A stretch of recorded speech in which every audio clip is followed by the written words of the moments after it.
تو ابھی جنگ جمل نہیں ہوئی، تو جنگ جمل کے کیا اسباب تھے؟ ان میں سے ایک بڑا سبب جو کہ حدیث کی کتابیں بیان کر رہی ہیں، مرزا صاحب حدیث کی کتابیں صحیح روایتیں بیان کر رہی ہیں کہ جنگ جمل کے بڑے اسباب میں سے ایک یہ تھا کہ حضرت علی رضی اللہ تعالی عنہ کی طرف سے باغی گروہ نے جبرن بیعت لی تھی، تلوار گردن کے اوپر رکھ کے لوگوں کی بیعت کی گئی تھی، حضرت طلحہ زبیر جیسے بڑے بڑے صحابہ کرام کی، اور اس جبری ملوکیت کے خلاف وہ اصل میں جمل میں کھڑے ہوئے تھے۔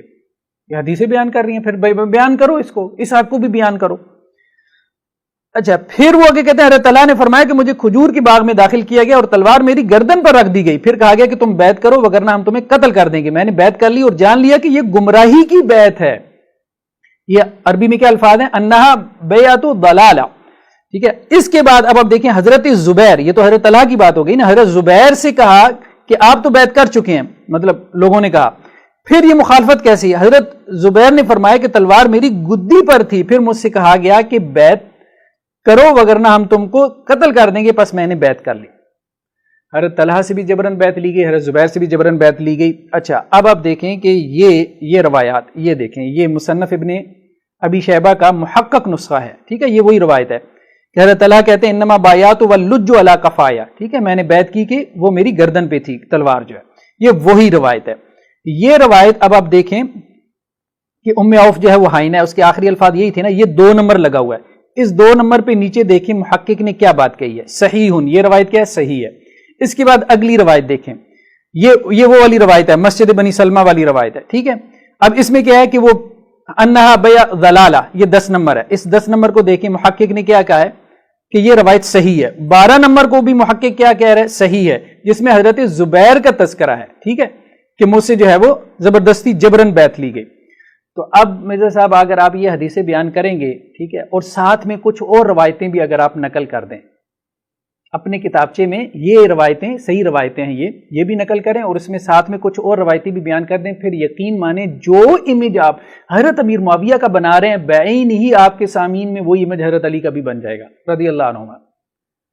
مطلب آپ کرنا کیا چاہ رہے ہیں مرزا صاحب؟ کیا کرنا چاہ رہے ہیں آپ؟ روایتوں کی بات کرتے ہیں، آپ حدیثوں کی بات کرتے ہیں، آپ کہتے ہیں امت سے حق نہیں چھپانا چاہیے، آپ کہتے ہیں کہ جی محدثین نے حدیثیں بیان کی ہیں، تم کیوں نہیں بیان کرتے؟ اور صحابہ سے غلطیاں ہوتی تھیں، او بھائی حضرت علی بھی تو صحابہ میں سے ہیں نا، اہل سنت کا یہی عقیدہ ہے نا، یہی عقیدہ ہے، وہ ان کو نبی تو نہیں نا مانتے۔ یہ دیکھیں، یہ روایت آپ پہلے بیان کریں سنن ترمذی کی، جس میں کیا ہے کہ ابو بکر جنتی ہیں، عمر جنتی ہیں، عثمان جنتی ہیں، علی جنتی ہیں، طلحہ جنتی ہیں، زبیر جنتی ہیں، ٹھیک ہے، واضح ہو گیا۔ پھر اس کے بعد جو ہے وہ حضرت سعد کے بارے میں بھی آتا ہے کہ جنتی ہیں، حضرت سعد نے بھی جو ہے وہ حضرت علی کی بیعت توڑ دی تھی، پھر حضرت امیر معاویہ رضی اللہ عنہ کی بیعت کر لی تھی۔ تو مجھے بتائیں 3 اہل جنت میں سے جن کو متعین کر کے رسول صلی اللہ علیہ وسلم نے بشارت دی، انہوں نے تو حضرت علی کی بیعت ہی نہیں کی یا بیعت کر کے توڑ دی۔ اچھا، اس کے بعد صحیح بخاری کی روایت ہے، یہ دیکھیں، یہ بھی لوگوں کو بتائیں کہ ہر نبی کا ایک مخلص حواری ہوتا ہے، اور میرا مخلص حواری کیا ہے؟ زبیر ہے۔ اِنَّ لِكُلِّ نَبِيٍّ حَوَارِيًّا وَحَوَارِيَّ الزُّبَيْرُ۔ تو حضرت زبیر کی یہ فضیلت بیان کریں صحیح بخاری کی روشنی میں، پھر یہ بتائیں کہ حضرت زبیر، طلحہ اور سعد یہ جو ہے وہ متعین طور پہ جنتی ہیں، پھر یہ بتائیں کہ انہوں نے حضرت علی کی بیعت توڑ دی تھی، پھر یہ بتائیں کہ ان سے جبرن بیعت لی گئی تھی، ٹھیک ہے، تلوار ان کی گدی کے اوپر رکھ کے جو ہے وہ ان سے بیعت لی گئی تھی۔ پھر ایک اور روایت ذرا جو ہے وہ اپنے کتابچے میں نقل کر دیں، یہ سنن ابی داؤد کی روایت ہے۔ اس روایت میں کیا ہے کہ اللہ کے رسول صلی اللہ علیہ وسلم نے ایک دن دریافت فرمایا کہ تم میں کسی نے خواب دیکھا؟ تو ایک آدمی نے کہا میں نے دیکھا، ٹھیک ہے، تو گویا آسمان سے ایک ترازو اتری ہے، تو آپ صلی اللہ علیہ وسلم کا اور سیدنا ابو بکر کا وزن کیا گیا، تو سیدنا ابو بکر بھاری ہو گیا، پھر ابو بکر اور عمر رضی اللہ عنہ کا وزن کیا گیا، تو ابو بکر بھاری ہو گیا، پھر عمر اور عثمان رضی اللہ عنہ کا وزن کیا گیا، تو عمر بھاری ہو گیا، پھر ترازو اٹھا لی گئی، کس کے بعد ترازو اٹھائی گئی؟ حضرت عثمان کے بعد، حضرت عثمان کو تولا گیا ہے اس ترازو میں۔ تو گویا سب سے بہترین زمانہ اللہ کے رسول کا زمانہ، حضرت ابو بکر کا زمانہ اس کے مقابلے میں نہیں ہے۔ پھر حضرت ابو بکر اور عمر کو تولا گیا تو حضرت ابو بکر کا زمانہ بہتر نکلا، پھر حضرت عمر اور حضرت عثمان کا زمانہ تولا گیا تو حضرت عمر کا زمانہ بہتر نکلا، پھر حضرت عثمان کو کسی کے ساتھ تولا ہی نہیں گیا، حضرت علی کے ساتھ ان کو معذرت کے ساتھ تولا ہی نہیں گیا۔ یہ کون بیان کر رہا ہے؟ یہ سنن نبی داؤد کی روایت بیان کر رہی ہے، علامہ البانی نے اس کو صحیح کہا ہے۔ مرزا صاحب یہ روایتیں کدھر گئی ہیں؟ یہ ساری روایتیں بیان کریں نا، پھر یہ ساری روایتیں ایک جگہ اپنے کتابچے میں جمع کر دیں۔ یہ ابھی تو بہت چھوٹا سا ہم نے آپ کو پورشن دکھایا مرزا صاحب، آپ کہتے ہیں بنو امیہ کے بارے میں روایتیں ہم کیوں نہ بیان کریں، تو بھائی انہی حدیث کی کتابوں میں جو ہے وہ بنو ہاشم کے بارے میں بھی روایتیں ہیں، اہل بیت کے بارے میں بھی روایتیں ہیں، آل علی کے بارے میں بھی روایتیں ہیں، وہ کیوں نہیں پھر بیان کرتے؟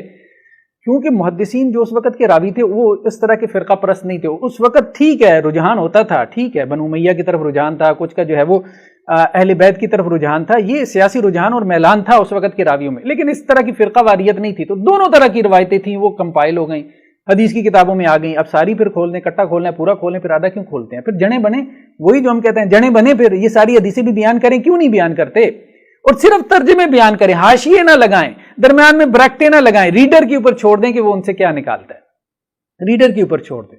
لیکن آپ کبھی نہیں کریں گے مرزا صاحب، آپ کبھی نہیں یہ بات بیان کریں گے کہ حضرت علی رضی اللہ عنہ کے زمانے میں جبرن بیعت لی گئی تھی، تلوار گدی کے اوپر رکھ کے لی گئی تھی. لیکن ہم آپ کے قارئین کو ضرور کہتے ہیں کہ وہ حدیث کی کتابیں نکالیں. اس لیے نہ نکالیں کہ حضرت علی رضی اللہ عنہ پہ تان کا دروازہ کھولیں، اس لیے نکالیں، اس لیے نکال کے دیکھیں کہ یہ حدیثیں چھپائی گئی ہیں. وہ جو آپ کو ایک طرف کا لولی پاپ دیا گیا ہے نا کہ جی بنو امیہ نے یہ کر دیا، وہ خود سے انہوں نے نہیں کیا. فیکٹرز دونوں طرف موجود ہوتے ہیں. ٹھیک ہے، اگر گھر میں لڑائی ہوتی ہے نا میاں بیوی کی یا آپ کے اماں ابا کی، تو ظاہری بات ہے اس میں دونوں کا کچھ نہ کچھ رول ہوتا ہے. ہاں یہ بات کی جا سکتی ہے کہ بھئی کس کا رول زیادہ ہے، یہ کہنا کہ جی 100% ایک کے اوپر آپ سب کچھ ڈال دیں یہ ممکن نہیں ہوتا. تو اس قسم کی چیزوں کو باہر اچھالتے نہیں ہیں، اس کو گھر کے اندر گھر کی حد تک رکھتے ہیں. تو وہ چیزیں محدثین نے کمپائل کر دی ہیں اہل علم کے لیے، ان کے علم کی حد تک کہ بھئی یہ ہماری تاریخ کا ایک حصہ ہے. تو لیکن اب مرزا صاحب نے جس طرح سے اس کو پبلک میں لا کے جو ہے وہ ایک مجمع کھڑا کر دیا، ایک مجمع کر دیا صحابہ کرام کی ایک جماعت کے خلاف، معاذ اللہ ثم معاذ اللہ. اور وہ کہاں تک پہنچے ہیں وہ تو ہم اگلی ویڈیوز میں آپ کے سامنے رکھیں گے. اللہ تعالیٰ جو ہے وہ ایسے لوگوں کے شر سے ہمیں محفوظ کرے کہ جو حدیثوں کو چھپا لیتے ہیں اور صرف ایک طرف کی روایتیں بیان کرتے ہیں، دوسری طرف کی روایتیں پبلک کے سامنے نہیں رکھتے.